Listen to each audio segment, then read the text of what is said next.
questions. The Honourable Leader of the Opposition. Thank you very much, Mr. Speaker. I would like to welcome the Prime Minister to his first official question period. This is where democracy lives, and this is where we provide rigorous scrutiny on every word he says and every dollar he spends on behalf of Canadians. Now, let's talk about those words and dollars. During the election campaign, it was elbows up as he put retaliatory tariffs on the U.S. Then secretly, he dropped those tariffs to effectively zero. But he didn't stop there. He told Canadians that the government would collect $20 billion in revenue from those tariffs and use it to cost his platform. Now that those tariffs are going to bring in $0, two quick questions. Why wasn't he honest with Canadians during the election? And how's he going to make up the shortfall? Is he going to borrow it, print it, or tax it? The Right Honourable Prime Minister. Mr. Speaker, may I first thank my constituents from Nepean for giving me the honour of being here.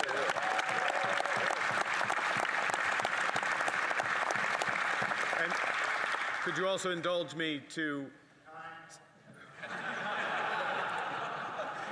say how great it is to see you in the Speaker's chair, and I trust that you're operating under the period of grace that will not be accorded to me, appropriately, as the Leader of the Opposition just said. Mr. Speaker, our tariffs have maximum impact on the United States, minimum impact on Canada, and we are dedicating all the revenues from those tariffs to supporting the workers and businesses affected by the unjustified American actions. Hear, hear.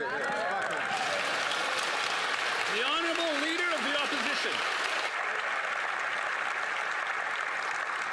Well, he didn't take long to pick up old Liberal habits of not being able to answer questions. But since the election, Canadians have been inundated with grand rhetoric and pretty speeches from this Liberal Party, but they are still suffering under all those policies. Household debt up at record levels, number of people who can't pay their mortgages increasing, food bank use continuing to rise. Now TD Bank is forecasting a recession with hundreds of thousands of lost jobs. The PM said undoing the damage of the last 10 years would require great speed, but he's not going to table a budget for 6 months. If he's the man with the plan and the guy you hire in a crisis, why won't he table a budget before he goes on summer vacation? The Right Honourable Prime Minister. Mr. Speaker, I understand the member of the opposition is very busy, didn't have a chance to study closely the 100-day plan of the former member from Ottawa, Carleton, which did not include a budget. Our plan includes legislating for one Canadian economy and nation-building projects immediately to grow this economy, and we expect the support from all in this House. The Honourable Leader of the Opposition. They must be really afraid to come clean with Canadians if they're going to punt it off into the fall. But, Mr. Speaker, with the throne speech yesterday, Liberals have effectively admitted that it was their policies that caused the suffering for Canadians. Their reckless borrowing and massive deficits caused the inflation. The carbon tax drove up prices and drove away investment. And their anti-development bills chased jobs out of Canada.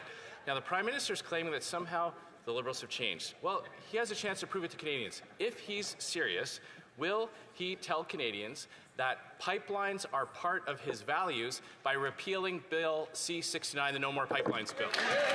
The Right Honourable Prime Minister. Canada's new government is acting immediately to grow this economy. I just made my maiden speech in this House. Canada's new government, Mr. Speaker, is acting immediately to grow this economy. One Canadian economy out of 13, nation-building projects, one project office, working with the provinces to cooperate. We expect the support from the members opposite. Hear, hear. That's right. L'honorable député. The Honourable Member for Charlesbourg-Saint-Charles. Mr. Speaker, the Prime Minister campaigned on the slogan, "The man with a plan," but the problem is that he's refusing to tell Canadians what that plan is. A budget would have been a plan. The Liberals are going to go over a year without tabling a budget. That's never happened since the 60s. But what we do know is that this Prime Minister is determined to spend even more than Justin Trudeau, and he's refusing to tell Canadians how he intends to spend their money. What is the Prime Minister trying to hide about this Liberal government's finances? Mr. Speaker, the new Canadian government has a plan. It has a daring plan, an ambitious plan to bring together the Canadian economy, have one economy instead of 13, and in order to create new projects to build this great nation. The Honourable Member for Charlesbourg-Haut-Saint-Charles. Mr. Speaker, what I'm seeing in front of me is the same ministers, the same government that's been in place for 10 years. We know the result of 10 years of this Liberal government. And what we have now, yes, is a new prime minister, but a prime minister with no plan. He said he had one, but he doesn't want to table a budget because he knows perfectly well that his plan is disastrous and that our public finances are in a terrible state. Will this prime minister commit to tabling a budget before the summer? The Right Honourable Prime Minister. Thank you, Mr. Speaker. This government will act immediately to cut taxes on the middle class by hundreds of dollars for the average family. We will also reduce or remove GST on new home builds. We have a plan, and we will be bringing in that plan immediately. The Honourable Member for Charlesbourg-Haut-Saint-Charles. Mr. Speaker, a few weeks ago, we were having an election campaign. And during the election campaign, we heard a lot about the threats of Donald Trump. Now, this government brought in retaliatory tariffs against Donald Trump, but then they discreetly took away those tariffs during the campaign. But they didn't say anything about it because they wanted to make sure that Canadians would stay scared. But now we have a $20 billion budget hole, and that's on top of a budget that already had a heavy deficit. Could we finally get a new budget so that we can understand what's going on with our finances? The Right Honourable Prime Minister.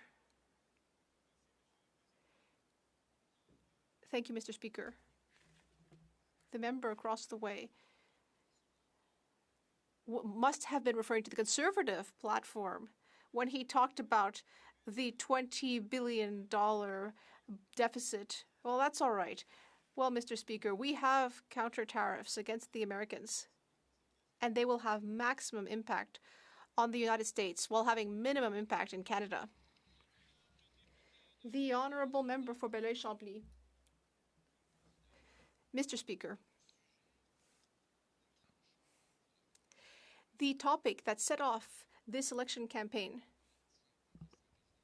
and the entire basis of the Liberal strategy was the trade and tariff and even the annexation crisis that we've been seeing with Donald Trump. But despite this, yesterday's throne speech, read by a foreign monarch, did not mention trade. It did not mention tariffs. So, Mr. Speaker, I'm wondering how it is that this terrible crisis that got our Prime Minister elected, how did it just get forgotten in the throne speech? The Right Honourable Prime Minister. Thank you, Mr. Speaker. Now, for those who were there at the throne speech, for those who were there, we heard about transformation in the throne speech, the transformation of the global trade system, which is a crisis for Canada, a security crisis for Canada. We have a daring plan in order to respond to this crisis. The Honourable Member for Belleuil-Chambly. Well, the Prime Minister will perhaps agree that some things are clearer when you read them than when you hear them. Now, the King's speech was incredibly centralizing, so centralizing that I think even Justin Trudeau must have felt embarrassed. We heard about a single economy, one Canadian economy, without asking anyone what they thought of that, even though the National Assembly of Quebec unanimously denounced that notion. It seems that for the Prime Minister, Canada is just a country where the provinces are like the branches of a bank that is headquartered in Toronto. The Right Honourable Prime Minister. Mr. Speaker, we are in the middle of an economic crisis. This is a time for unity. Yes, this crisis was created by the Americans, Mr. Speaker. This is a time for unity. This is why my ministers and I, or rather, the premiers and I will meet, the premiers of Quebec and the premiers of all the provinces will meet this weekend in Saskatoon. The honourable member for Belleuil-Chambly. Well, it's a little bit like a military staff meeting where the general will give orders and expect everyone else to obey. Now, on another subject, let's talk about the climate crisis. That's an issue too, you know. It's causing all sorts of problems. It's causing damage for people. It's causing economic damage as well. We believe that we need to take strong action against the climate crisis. But yesterday, in the throne speech, we heard nothing about the climate. Instead, measures are being projected that will actually harm the climate and the environment. Does the Prime Minister recognize the existence of climate change? The Right Honourable Prime Minister. Mr. Speaker, yes, of course, the climate crisis exists. And it's a major challenge facing our nation. And that's why Canada needs to become an energy superpower, both in traditional and green energy. And that's why in Alberta, at the G7 next month, we will be holding a discussion on forest fires. Lakeland.